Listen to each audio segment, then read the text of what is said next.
Hello students, कैसे हैं आप लोग। हम उम्मीद करते हैं आप लोग भी अच्छे ही होंगे।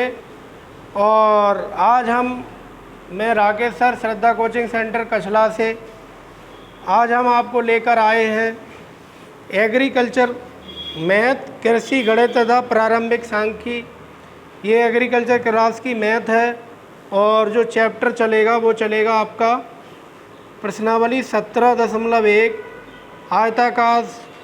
आयताकार ठोस बेलन शंकु और गोले के आयतन और पृष्ठ। और प्रश्नावली 17 है। प्रश्नावली 17.1 और जो कक्षा 11 एजी मैथ, भारत भारती प्रकाशन की ये बुक है और इसका क्वेश्चन संख्या होगा 30वां सवाल होगा। ध्यान से समझेंगे और वीडियो में लास्ट तक बने रहेंगे। एक आदमी को 10 घन मीटर हवा की आवश्यकता होती है। एक आदमी अगर हम बिठाल दें तो उसको जो जितनी हवा घेरता है वो कितनी घेरता है, 10 घन मीटर। ठीक है। उस कमरे में कितने आदमियों के लिए हवा पर्याप्त होगी जिसकी लंबाई, चौड़ाई और ऊंचाई दे रखी है। एक कमरा है हमारा, क्या है, एक कमरा है जिसकी लंबाई, चौड़ाई, ऊंचाई दे रखी है। तो ये कह रहा है एक आदमी के लिए अगर 10 घन मीटर की हवा चाहिए, हवा की ज़रूरत पड़ती है, तो उस कमरे में जो हवा है वो कितने आदमियों के लिए पर्याप्त होगी, ये हमें पता करना है। एक आदमी के लिए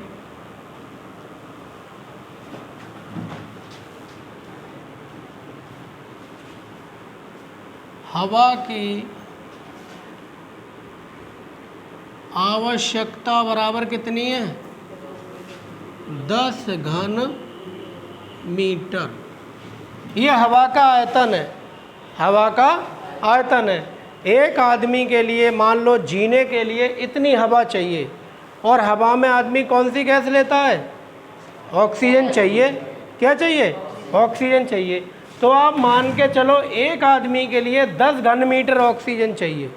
कितनी चाहिए, 10 घन मीटर। इतना समझ में आ गया। अब आपके लिए एक कमरा दे रखा है और कमरे की लंबाई, चौड़ाई और ऊंचाई दे रखी है। कमरे की लंबाई बराबर कितनी है, 15 मीटर। कमरे की चौड़ाई बराबर 8 मीटर और कमरे की ऊंचाई बराबर 10 मीटर।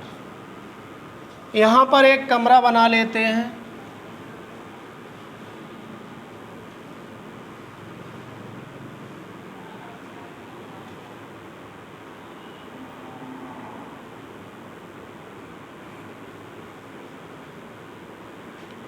ये हमारा एक कमरा तैयार हो गया।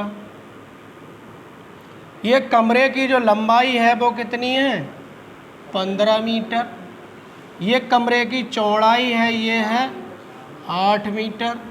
ये जो कमरे की ऊंचाई है ये है 10 मीटर। अब हम कमरे का निकाल लेंगे आयतन।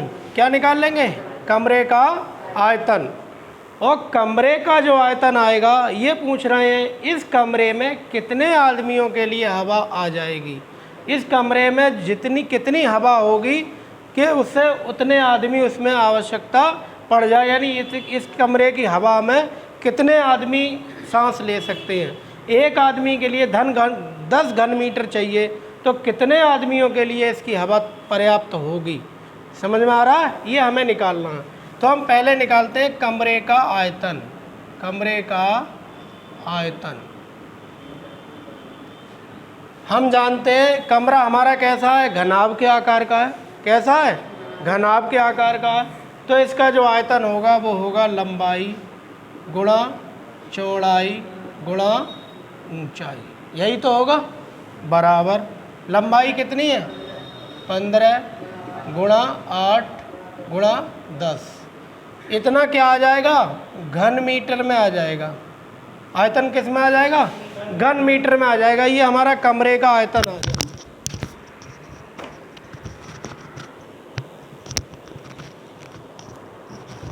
किसका आयतन आ गया, कमरे का आयतन आ गया। अब हमें ये निकालनी है इस कमरे की जो हवा है वो कितने आदमियों के लिए पर्याप्त होगी। कमरे की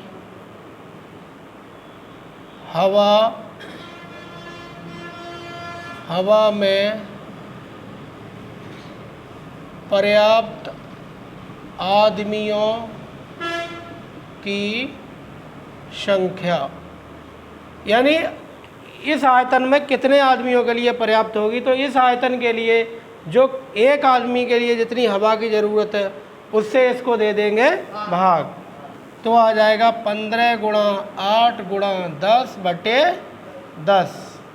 10 से 10 को भाग लग गया और 15 अट्ठे 120, 120 आदमी आ गया इसका आंसर। अर्थात इस कमरे में जो हवा है वो 120 आदमियों के लिए पर्याप्त है। कैसे निकाला, एक आदमी के लिए जो हवा की ज़रूरत है उससे कमरे का आयतन निकाल लो, कमरे के आयतन के लिए एक आदमी जितनी हवा चाहिए उससे उसको दे दो भाग, आदमियों की संख्या आ जाएगी। ठीक है,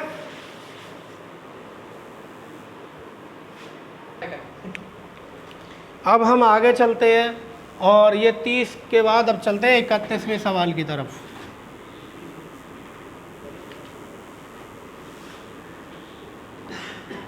थर्टी 31 होगा। अगर ये सवाल आपको अच्छा लगे तो हमारे चैनल को सब्सक्राइब करें, शेयर करें और कमेंट बॉक्स में हमें बताएं। देखिए 31वां, नमस्ते रोक देंगे। अब 31 की तरफ हम लोग बढ़ रहे हैं और 31 में ये कह रहे हैं एक संदूक 16 मीटर लंबा। संदूक जानते हैं, हमारे बक्से जैसा ही होता है लकड़ी का। एक संदूक 16 मीटर लंबा, 4 मीटर चौड़ा और 2 मीटर ऊंचा है। ज्ञात कीजिए उसमें 16 घन मीटर आयतन वाले कितने घन रखे जा सकते हैं। मान लो मैं एक संदूक बना दे रहा हूँ,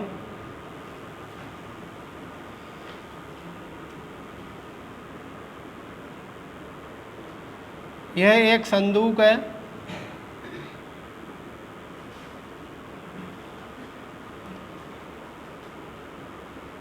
और कितना है ये 16 मीटर लंबा और कितना है ये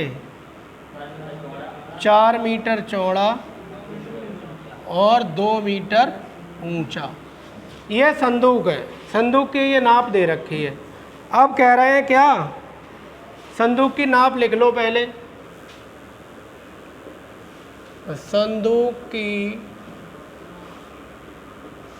लंबाई बराबर 16 मीटर, कितनी है 16 मीटर। संदूक की चौड़ाई बराबर 4 मीटर।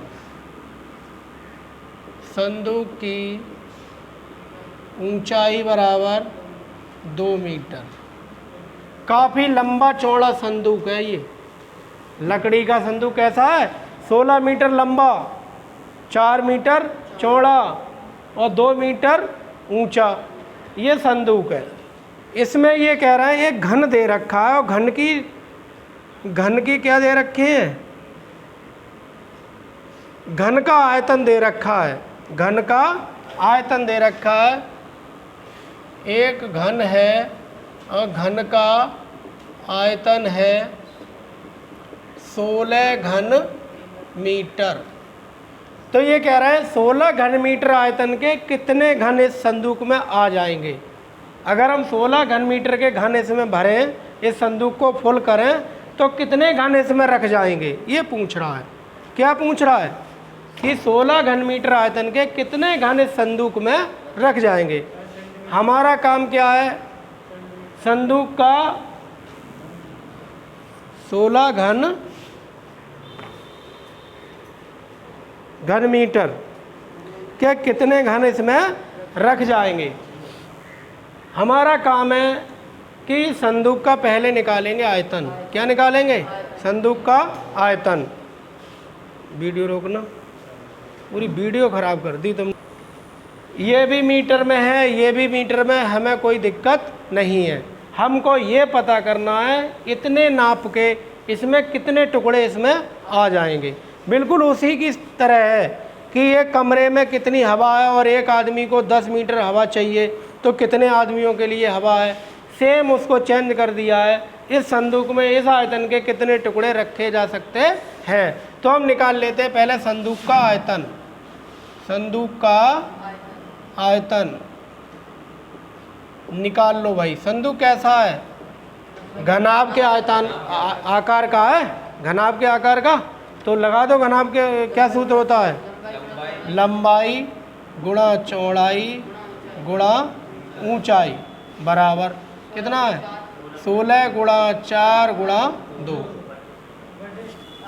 अभी ये तो संदूक का आयतन आ गया। क्या आ गया? संदूक का आयतन।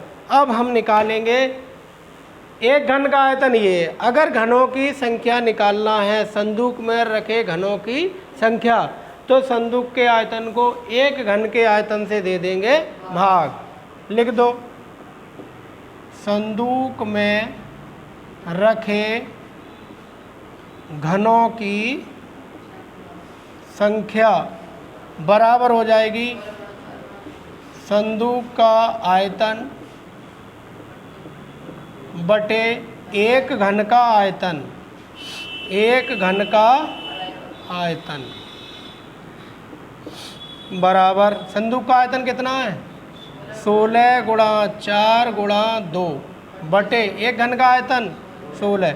हमने गुणा इसलिए नहीं करी कि 16 से 16 हमारे कट जाएंगे। 16 से 16 कट गए, 4 दूनी 8। 8 घन कितने आ गए? 8 घन संदूक में रख सकते हैं हम। आसानी से संदूक में कितने घन रख सकते हैं? 8 घन इसमें आसानी से रख सकते हैं। अगर सवाल समझ में आ रहा हो तो कमेंट बॉक्स में हमें बिल्कुल बताएं कैसा लगता है। धन्यवाद। इसके बाद आगे चलेंगे 32वें सवाल पर। अब आगे चलते हैं और 32वें सवाल की तरफ बढ़ते हैं। काफ़ी इम्पोर्टेंट है।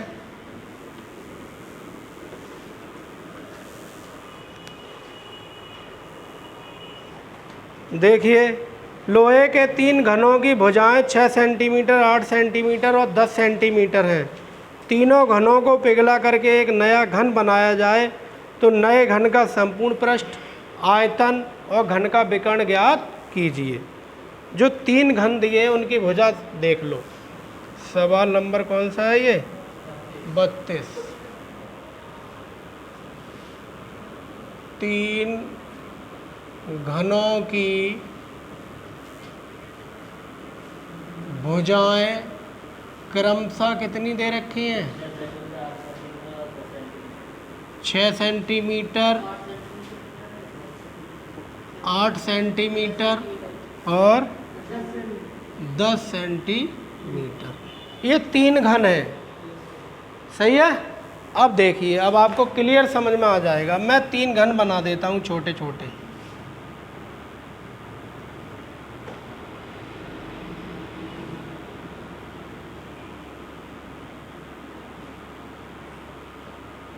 एक घन है, इसकी भुजा 6 सेंटीमीटर।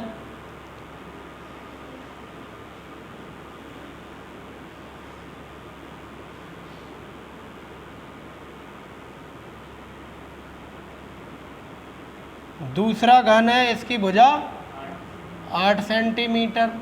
और एक घन और बना देते हैं, तीसरा इससे बड़ा बनेगा थोड़ा।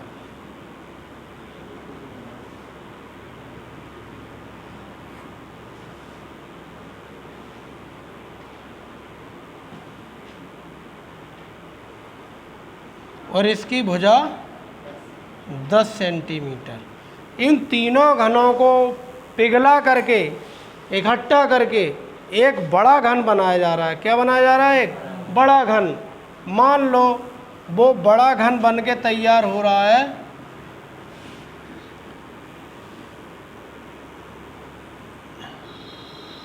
मान लो ये बन के तैयार हो रहा है बड़ा घन, ठीक है।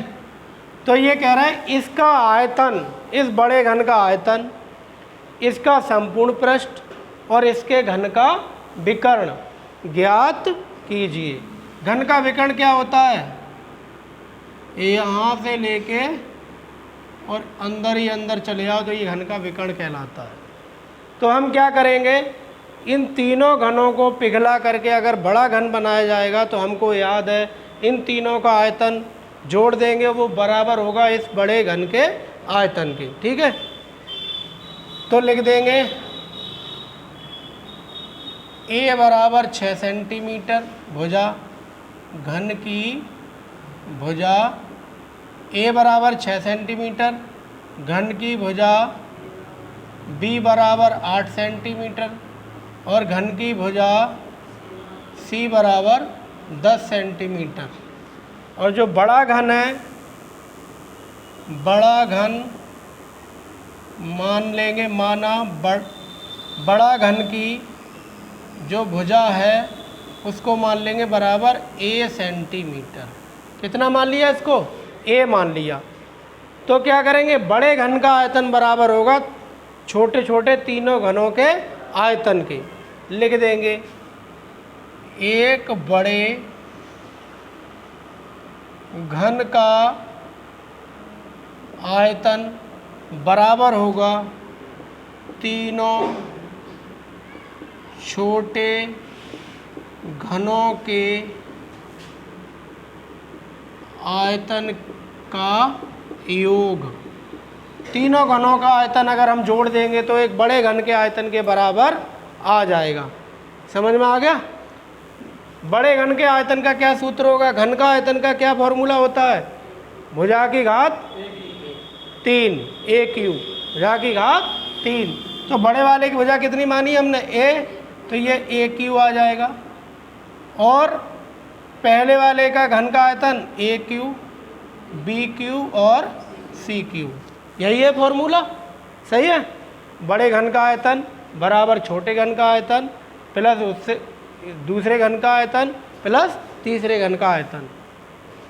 AQ बराबर छोटा घन की भुजा कितनी है? 6, तो 6 का Q, फिर 8 का Q प्लस 10 का Q। सही है? AQ बराबर 6 का घन कितना होगा? 6 छंग 36 छक्का 216। 8 का घन 8 8 64 और 64 अट्ठे कितने होंगे? 64 और 8 की गुणा कर लेते हैं। 8 चौक 32 के 2 हासिल 3, 8 छंग 48 और 3 51, 512। और 10 का घन क्या होगा? 1000। AQ बराबर इन सबको जोड़ देंगे, 6 2 और 0 आ जाएंगे कितने? 8 और 1 और 1 2 और कितने बचे अब? 5 और 2 7। अब कितना बचा? 1। 17 28 कितना आ गया? 17 28। बड़े घन का आयतन आ गया, बड़े घन का आयतन आ गया 17 28। अब बड़े घन की जो भुजा है उसे निकाल लो, तो A बराबर आ जाएगी घनमूल 17 28। ये गोद में आ जाएगा। 17 28 का घनमूल निकाल लो, 17 28 का घनमूल निकालो। 17 28 के गुणनखंड कर लेते हैं हम एक तरफ। 17 28 इसके गुणनखंड कर लो। 2 से काट दो, 2 अट्ठे 16 बचा, 1 हो गए 12, 2 छंग 12, 2 चौक 8, 2 चौक 8, 2 तिया 6, 2 दूनी 4, 2 दूनी 4, 2 छंग 12, 2 छंग 12, 2 1 2 एकम 2 दूनी 4 और 2 एकम 2 और 2 छंग 12। अब कितने कर लें, 6 से काट दो 36 बार, और 6 से काट दो 6 बार, और 6 से काट दो 1 बार। घनमूल में क्या आ गया, a बराबर घनमूल 2 गुणा 2 गुणा 2 गुणा 6 गुणा 6 गुणा 6। घनमूल में 3 3 के जोड़े बनाते हैं। कितने के बनाते हैं, 3 3 के जोड़े। 2, एक जोड़ा और एक जोड़ा, सही है। a बराबर एक से, इससे 2 बाहर ले लेंगे और इससे 6, तो a बराबर आ जाएगी 12 सेंटीमीटर। बड़े वाले घन की भुजा आ गई हमारी कितनी, 12 सेंटीमीटर, सही है। और बड़े वाले घन का आयतन आ गया हमारा 17 28। बड़े वाले घन का एक आंसर आ गया हमारा, बड़े घन का आयतन बराबर कितना आ गया, ये यहीं आ गया था, सेंटीमीटर क्यूब, 17 28 सेंटीमीटर क्यूब। और भुजा आ गई इसकी नंबर 2, बड़े वाले घन की जो भुजा है वो आ गई 12 सेंटीमीटर। अब बड़े घन का क्या निकालना है हमें, संपूर्ण पृष्ठ। विकर्ण बाद में निकालेंगे, पहले संपूर्ण पृष्ठ निकालो। तो क्या होता है, संपूर्ण पृष्ठ बराबर होता है क्या, 6a²। क्या होता है, 6a²। घन में क्या पृष्ठ होते हैं, 6 होते हैं, बराबर 6 गुणा 12 का वर्ग बराबर 6 गुणा 12 बारम 144 बराबर 6 चौक 24 के 4 हासिल 2, और 6 चौक 24 और 2 26 के 6 हासिल 2, और 6 एकम 6 और 2 8, इतने सेंटीमीटर स्क्वायर। ये बड़े घन का क्या आ गया, स्क्वायर आएगा। ये क्षेत्रफल है, किस में आएगा, स्क्वायर में। संपूर्ण पृष्ठ आ गया बड़े घन का। अब क्या निकालना है इसका, विकर्ण और रह गया। तो तीसरा रह गया बड़े घन का विकर्ण, और विकर्ण बराबर होता है भुजा √3। ये सूत्र होता है विकर्ण का। घन का विकर्ण होता है भुजा √3, और भुजा कितनी है इसकी, 12, तो ये आ जाएगा 12√3। ये हमारे आंसर आ गए, ठीक है। ये हमारे बड़े वाले घन का जो आयतन आया वो आया 17 28 सेंटीमीटर क्यूब। बड़े वाले घन का संपूर्ण पृष्ठ आया वो आया आपका 864 सेंटीमीटर स्क्वायर। बड़े वाले घन का जो विकर्ण आया वो आया 12√3। तीनों आंसर आ गए। इस तरह से अगर हमारा सवाल आपको अच्छा लगा हो तो एक बार चैनल को लाइक करें, कमेंट करें और सब्सक्राइब करें, अपने दोस्तों में शेयर करें।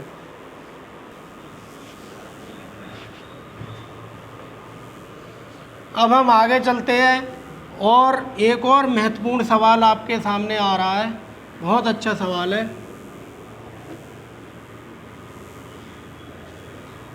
ये कह रहे हैं 5 सेंटीमीटर भुजा वाले 3 घनों के सिरों को, 3 घन हैं और उनकी भुजा कितनी है सबकी, 5-5 सेंटीमीटर है, और उनको इकट्ठा करके एक घना बना दिया गया है। कौन सा है ये, सवाल नंबर 33। ये देखिए,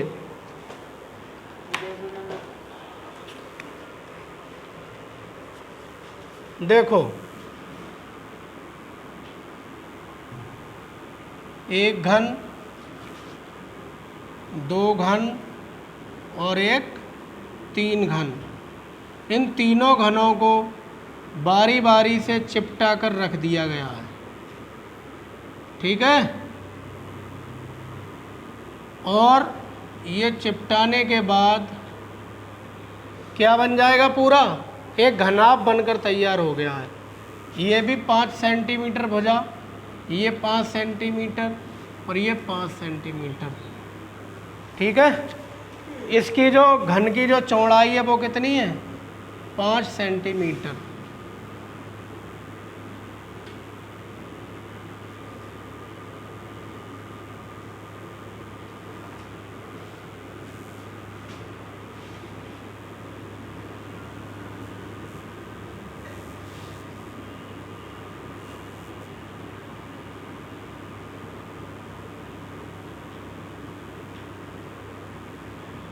इस तरह का ये बन के तैयार हो गया।